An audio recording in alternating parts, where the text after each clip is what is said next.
샬롬. 다 함께 사도신경 하심으로 목요일 새벽기도 하나님께 드리겠습니다. 나는 전능하신 아버지 하나님, 천지의 창조주를 믿습니다. 나는 그의 유일하신 아들, 우리 주 예수 그리스도를 믿습니다. 그는 성령으로 잉태되어 동정녀 마리아에게서 나시고 본디오 빌라도에게 고난을 받아 십자가에 못 박혀 죽으시고 장사된 지 사흘 만에 죽은 자 가운데서 다시 살아나셨으며 하늘에 오르시어 전능하신 아버지 하나님 우편에 앉아 계시다가 거기로부터 살아있는 자와 죽은 자를 심판하러 오십니다. 나는 성령을 믿으며 거룩한 공교회와 성도의 교제와 죄를 용서받는 것과 몸의 부활과 영생을 믿습니다. 아멘.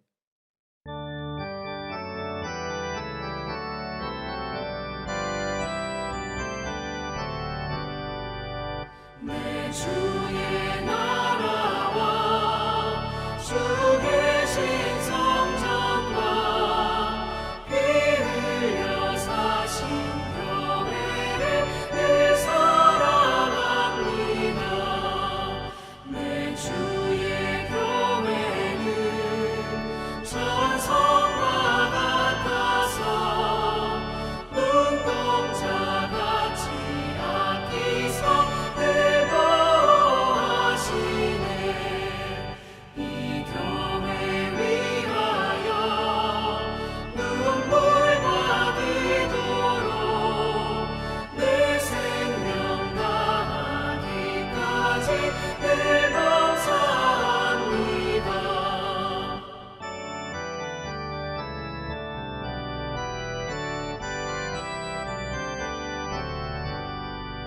성도의 교제와 교회의 위로와 구주와 맺은 언약을 늘 기뻐합니다.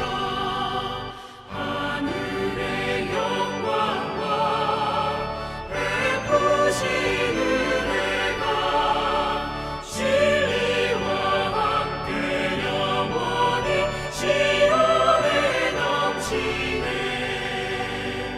아멘.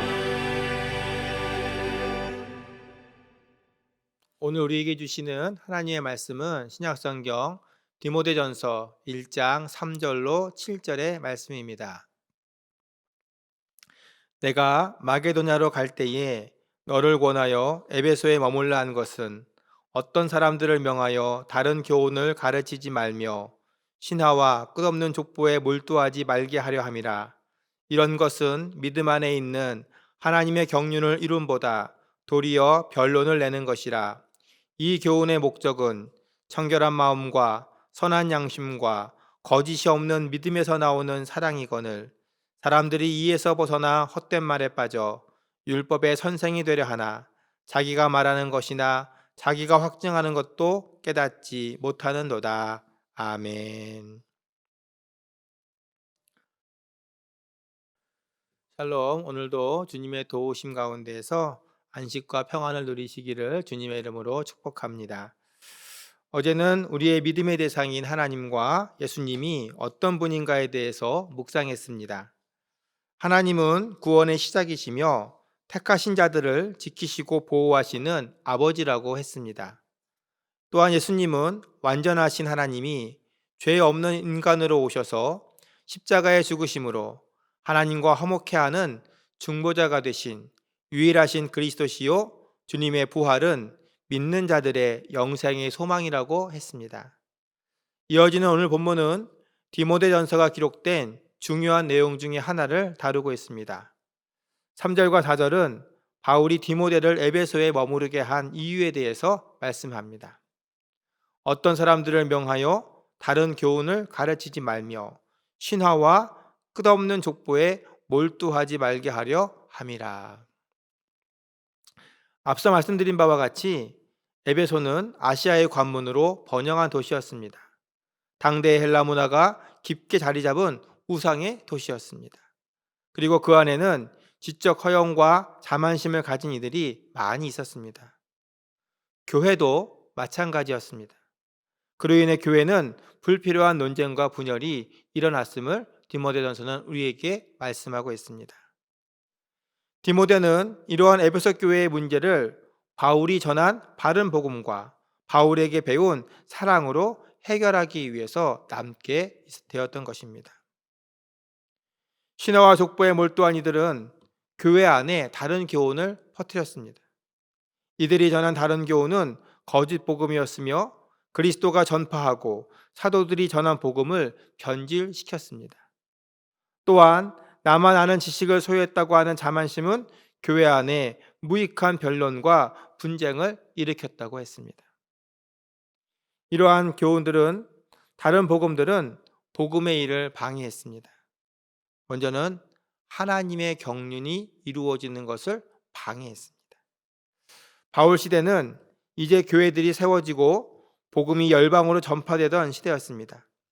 복음의 뿌리가 든든히 세워지지 않은 때에 교회는 율법 교사가 되고 싶어 지식을 자랑하는 이들로 인해서 쓸데없는 논쟁과 분열이 일어난 것입니다. 4절에서 바울은 이렇게 말씀합니다. 믿음 안에서 하나님의 경륜이 이루어진다. 경륜이라는 말은 오이코노미아라고 하는 말인데 청지기직이나 계획을 뜻합니다. 무슨 말인가 하니 하나님의 뜻과 계획은 지식의 자랑이 아니라 순종의 믿음으로 이루어진다라고 하는 말입니다.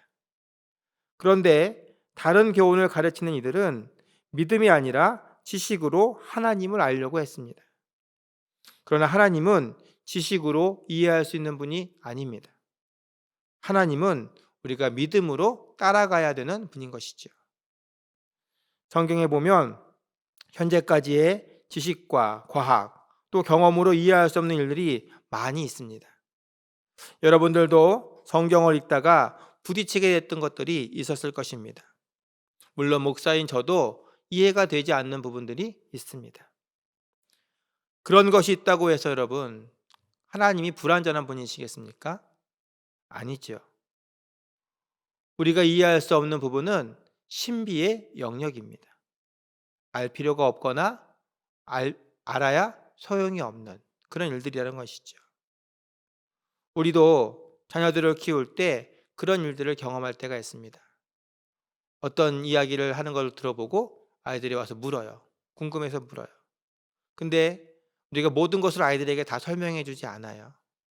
아이들이 이해하지 못할 것 같은 이야기나 아직 받아들일 준비가 되어 있지 않았을 땐 뭐라고 얘기합니까? 아직 몰라도 된단다. 아니면 지금은 좀 듣기만 하렴. 나중에 다 때가 되면 이해할 수 있단다. 그렇게 가르쳐 주지 않습니까?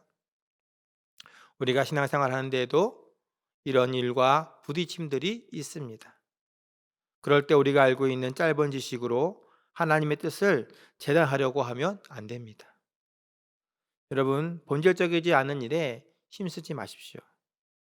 때가 되면 하나님이 다 깨닫게 해주시고 알게 해주시고 밝히 보여주실 것입니다.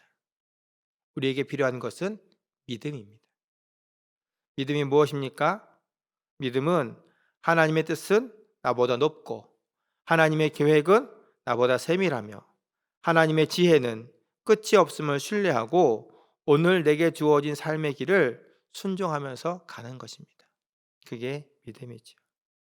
그래서 바울은 6절과 7절에서 이 사람들은 지식으로 잘난 척하지만 실상은 자기들이 무엇을 말하고 주장하는지도 모른 채 쓸데없는 토론에 빠져서 믿음을 잃고 있다고 지적하는 것입니다. 또한 다른 교훈들은 교회가 사랑으로 하나 되는 것을 방해했습니다. 5절에서 바울은 바른 교훈의 목적은 청결한 마음과 선한 양심과 거짓이 없는 믿음에서 우러나는 사랑을 일으키는 것이라고 말했습니다. 청결한 마음은 무엇입니까? 하나님만 바라보는 것입니다. 주님 뜻대로 살겠다고 나를 내려놓고 주님께 집중하는 것입니다. 예수님도 마태복음 5장 8절에서 이러한 사람이 하나님을 보게 될 것이라 말씀하셨습니다. 선한 양심은 무엇입니까? 그것은 나를 위해 사는 이기심과 악을 버리고 나의 행동이 공동체를 유익하게 하도록 가치의 기준을 바꾸는 것입니다. 거짓 없는 믿음은 완전한 신뢰로 주님을 따르는 것입니다. 여러분, 이 믿음에서 사랑이 나온다는 것을 기억하십시오. 그리고 이렇게 믿음으로 변화된 성도의 삶에서 드러나는 사랑은 율법을 완성하며 허다한 죄를 덮는다고 성경은 말합니다. 하나님은 우리에게 말씀으로 나를 변화시켜 정결한 마음과 선한 양심을 회복하고 진실한 믿음을 키워서 복음의 능력과 그리스도의 사랑을 실천하라고 말씀하십니다. 그러나 교사의 자리를 탐하던 이들은 다른 복음을 전하며 교회의 사명과 성도의 사명에 혼돈과 분열을 일으켰습니다. 이처럼 헛된 지식과 욕망의 주인 노릇하는 시대에 교회와 성도는 바른 교훈을 지키기 위해서 무엇에 힘써야 되겠습니까? 오늘 본문은 우리에게 말합니다. 깨어 있어야 된다라고. 바울이 디모데를 에베소에 남겨둔 이유는 거짓 교사들과 복음을 명예의 수단으로 이용하고자 하는 자들로부터 교회를 지키고자 함이었습니다. 오늘날 우리 주변에도 양의 탈을 쓴 늑대들과 같이 성도를 미혹하고 교회를 무너뜨리려고 하는 이단과 사탄의 세력들이 있습니다. 깨어 있으라고 하는 것은 먼저 이단들을 경계하라는 뜻입니다. 더 나아가 깨어 있으라고 하는 것은 내 삶이 늘 말씀과 진리 앞에 깨어 있으라고 하는 것입니다. 우리가 등불의 비유에서 볼 수 있듯이 어두운 밤에 신랑을 맞이하기 위해서는 불을 꺼뜨리지 않도록 기름을 준비해야 합니다. 그런데 기름을 제때에 준비하려면 어떻게 해야 돼요? 밤이고 낮이고 등불을 살피는 경계심이 있어야 됩니다. 그리고 기름이 떨어지지 않도록 새 기름을 채워 넣는 열심이 있어야 됩니다. 여러분, 깨어있다라고 하는 것은 그런 것입니다. 어두운 세상에서 내게 주신 생명의 빛을 꺼뜨리지 않기 위해 날마다 깨어 기도하고 말씀의 양식으로 바른 복음의 기준을 채워 넣는 것입니다. 방비가 든든한 집에는 도둑이 들지 못합니다. 담장을 높이 쌓고 CCTV를 많이 설치한 집이 방비가 잘 된 집일까요? 아니지요. 아무리 시설이 좋아도 집안을 늘 살피며 작은 변화에도 민감하게 반응하는 사람이 없으면 소용이 없습니다.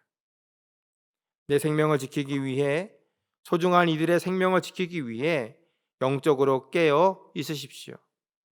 오직 주의 성령과 말씀으로만 마음을 지키십시오. 그러한 여러분의 심령에 다른 복음이 파고 들어올 일은 없을 것입니다. 두 번째, 우리가 바른 교훈을 지키기 위해서는 사랑을 잃어버려서는 안 됩니다. 에베소 교회는 바울이 애정을 갖고 세운 교회였고 아들처럼 여기는 디모데까지 보내어서 바른 복음을 지키고자 했던 곳입니다. 그러나 요한계시록 2장 1절로 7절을 보게 되면 에베소 교회는 나중에 책망받는 교회가 되었음을 볼 수 있습니다. 특별히 요한계시록 2장 3절로 5절은 이렇게 말씀합니다. 또 내가 참고 내 이름을 위하여 견디고 게으르지 아니한 것을 아노라. 그러나 너를 책망할 것이 있나니 너의 처음 사랑을 버렸느니라. 그러므로 어디서 떨어졌는지를 생각하고 회개하여 처음 행위를 가지라. 만일 그리하지 아니하고 회개하지 아니하면 내가 내게 가서 내 촛대를 그 자리에서 옮기리라. 에베소 교회는 주님을 열심히 섬겼고 진리를 지켰으며 박해도 견뎌냈지만 처음 사랑을 잃어버리고 책망받는 교회가 되었습니다. 기독교는 단순히 교리를 세우고 지키는 것에 목표를 두지 않습니다. 성경과 교회의 전통을 중요하게 여기지만 가장 중요한 것은 주님과의 살아있는 교제를 통해 성령이 역사하는 공동체를 확장해 나가는 것입니다. 교회가 교회다우려면 말씀의 기초 위에 주님과의 사랑의 관계가 충만해야 합니다. 성경은 좋은 것을 가르치는 자와 믿음의 가정들과 함께하고 겸손한 마음으로 자기보다 남을 귀하게 여기라고 가르칩니다. 우리 교회가 서로를 위해 기도하고 부족한 것을 채우는 사랑의 공동체가 된다면 다른 복음과 거짓 교사들이 틈탈 일은 없을 것입니다. 사랑하는 성도 여러분, 좋은 것을 함께하고 싶은 것이 사랑입니다. 베푸신 구원에 감사하며 하나님과 좋은 것을 함께 하십시오. 주님이 주신 은혜로 지체들을 사랑하십시오. 바울은 디모데에게 그리고 우리에게 이러한 혼돈과 거짓의 시대에 바른 복음을 지키고 복음의 능력을 회복할 것을 부탁하고 있습니다. 그 길은 말씀을 의지하여 깨어 있는 것입니다. 그리고 사랑으로 하나님과 교회와 하나가 되는 것입니다. 이 믿음 안에서 하나님의 경륜을 이루며 생명을 지키는 저와 여러분이 되시기를 주님의 이름으로 축원합니다. 기도하겠습니다. 잠재우신 하나님 아버지, 감사합니다. 연약하고 부족한 저희들을 구원해 주신 것도 큰 은혜인데 우리에게 교회를 맡겨 주셨습니다. 혼란의 시대에 깨어있는 믿음과 사랑으로 주님이 세우신 교회를 온전히 지켜내게 하옵소서. 우리의 부족함을 아시는 주님, 우리의 연약함을 아시는 주님, 주의 은혜로 이 사명을 감당하기를 소원하옵나니 나를 받아주시고 기쁘게 사용하여 주옵소서. 예수님의 이름으로 기도드립니다. 아멘.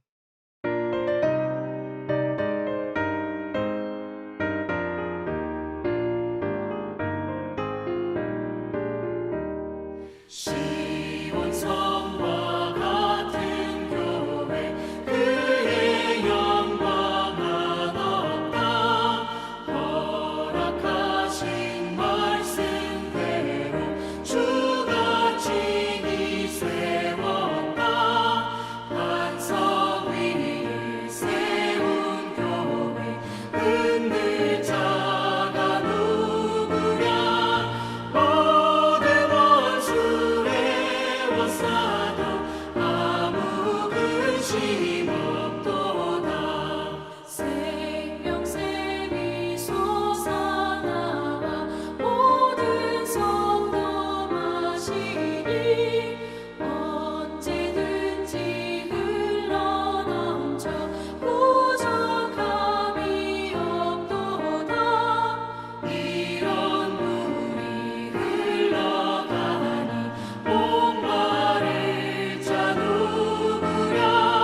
주의 은혜 풍족하여 넘치고도 넘친다.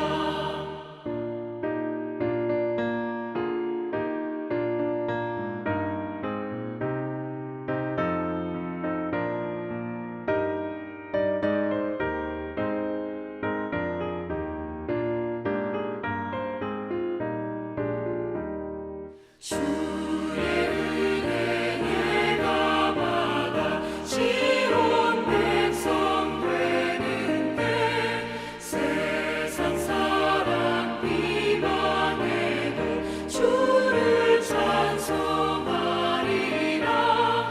세상 얻은 모든 영광 아침 안개 같으나 주의 자녀 받을 복은 영원 무궁하도다. 아멘.